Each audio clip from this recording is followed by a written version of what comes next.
Assalamu alaikum wa rahmatullahi wa barakatuh.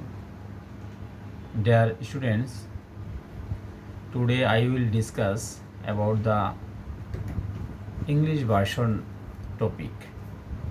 Now I will discuss the mathematics of English version. Dear student, আমরা সাধারণত বাংলায় বলি দেওয়া আছে, যখন কোনো ম্যাথের টপিক লিখি তখন বলি দেওয়া আছে। তো এই দেওয়া আছে ইংলিশে কি বলি আমরা? গিভেন দ্যাট, দেওয়া আছে। তো এটা অনেকেই জানো না, তো সুতরাং শিখে নেবে যে দেওয়া আছে ইংলিশ হবে গিভেন দ্যাট। এরপরে আমরা বাংলা মিডিয়ামে সাধারণত বলে থাকি যে মান নির্ণয় করো, কোনো অঙ্কের মধ্যে মান নির্ণয় করো, এরকম লেখা থাকে। সেক্ষেত্রে আমরা ইংলিশ ভার্সনে সেটাকে বলি determine the value, determine the value. Okay, I think you understand.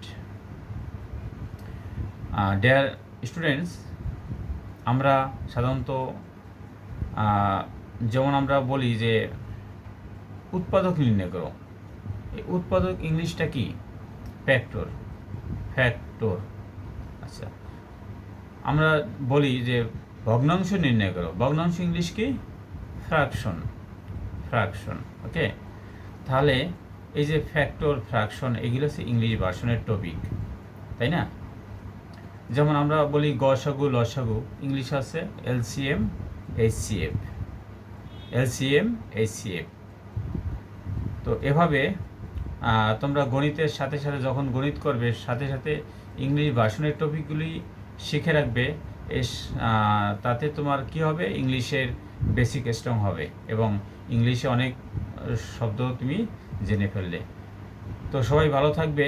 যে আমি আশা করি তোমরা আমার কথাগুলো গুরুত্ব সহকারে নিবে এবং তোমরা বাংলা মিডিয়ামের সাথে ইংলিশ ভার্সনের টপিকগুলি শিখে রাখবে, তাতে তোমাদের অনেক উপকারে আসবে।